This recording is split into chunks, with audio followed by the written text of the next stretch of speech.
Mee heertuu sanaan dubbisa dura. Efesoon boqonnaa 2 lakkoofsa 10 jechuudha. Lakkoofsa 7 irraa kaaseen dubbisa. Akkas jedha. Inni jedha Waaqayyo jechuudha. Arjummaa karaa Kiristoos Yesuus nuuf godhe sanaan bara dhufu hundumaattuu baay'ina ayyaana isaatii isa hammas hin jedhamne argisiisuudhaaf kana godhee jira. Isin ayyaana Waaqayyootiin karaa amantii fayyifamtanii. Inni immoo kennaa Waaqayyooti malee gochaa ofii keessanii miti. Hojiidhaanis miti namni tokko illee akka itti of hin jajnetti. Nuyi jedha lakkoofsi 10. Hojii harka isaatiiti jedha. Hojii gaarii isa Waaqayyo duraan dursee qopheesse keessa akka deddeebinuuf karaa Kiristoos Yesuus uumamne jedha. Irra deebi'een dubbisa jettu kana. Nuyi hojii harka isaatiiti jedha. Hojii gaarii isa Waaqayyo duraan dursee qopheesse keessa akka deddeebinuuf karaa Kiristoos Yesuus uumamne jedha. Maqaa Waaqayyoo hin galateeffamee haa ta'u. Heertuu kana gaafan dubbisu waan tokkotu sammuu kootti dhufe. Innis maa inni kontekestiima iddoo kana ibsa boqonnaa 2 kana keessa jiruun Waaqayyo yeroo dhala namaa uume guyyaa jaaffaa keessatti guyyaa jaaffaatti uume sanuyyuu uumama isa xumuraati namni jechuudha. Uumama isa xumuraati namni. Yeroon kana yaadu maaltu sammuu kootti dhufe Waaqayyo wanta dhala namaaf barbaachisu hunda erga uumee booddee sana booddee dhala namaa waan qophaa'e keessatti nama uume jechuudha. Maqaa Waaqayyoo ulfaatu.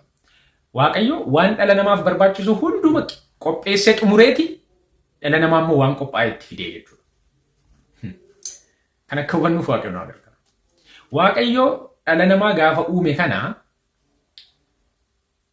waan nyaataaf isa barbaachisu, waan jireenyaaf isa barbaachisu hunda uumee itti isa fiduu qofa osoo hin taane ammoo Efesoon boqonnaa 2 ammoo uumama haaraa uumama lammaffaa keessatti karaa Kiristoos Yesuus uumama lammaffaa uumamne keessatti ammoo ammas Waaqayyo duraan dursee waan qopheesse qabaanu jechaa jira.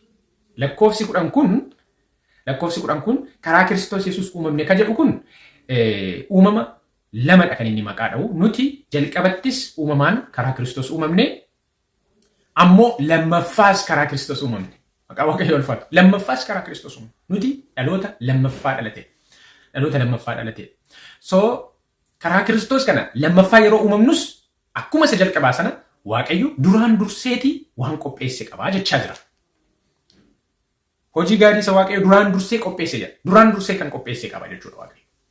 Yoomi duraan durseen kun ka jedhu garuu istiil Addaamiif Hewwaan utuu hin argamiin sirni uumamaa guyyaa jaasuni otoo hin argamiin dura Waaqayyo waan qopheesse qaban jechaa jira. Efesoon boqonnaan 1 lakkoofsa 4 yoomi dhanuun jedha duraan durseen kuni Waaqniif lafti utuu hin uumamin. Waaqa kam ajaa'iba qabna. Dhugaansin Waaqa kam ajaa'iba qabna. Waaqniif lafti kun utuu hin uumamin waan dhala namaatti dhufu gara fuulduraatti waan dhalli namaa mudachuu danda'u hunda kan beeku Waaqni keenya duraan durseeti wanta dhaloonni lammaffaa dhalatan keessa jiraachuu qaban mijeesse jechuudha. Yesuusin nuuf qopheesse jechuudha.